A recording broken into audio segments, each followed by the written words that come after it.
أعوذ بالله من الشيطان الرجيم. بسم الله الرحمن الرحيم.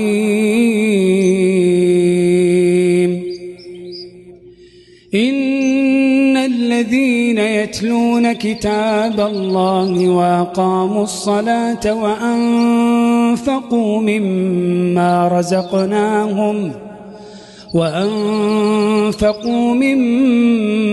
رزقناهم سرا وعلانية يرجون تجارة لن تبور ليوفيهم أجورهم ويزيدهم من فضله إنه غفور شكور. والذي أوحينا إليك من الكتاب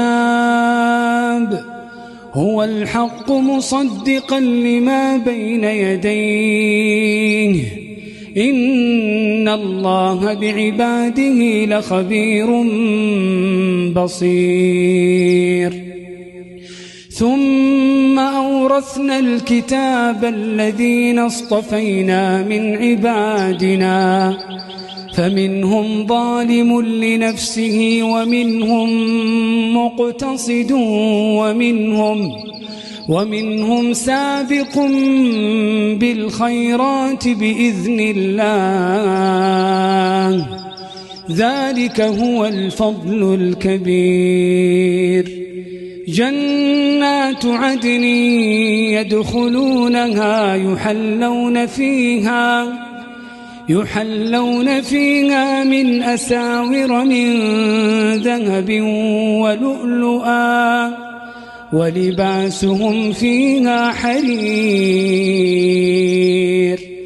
وقالوا الحمد لله الذي أذهب عنا الحزن إن ربنا لغفور شكور.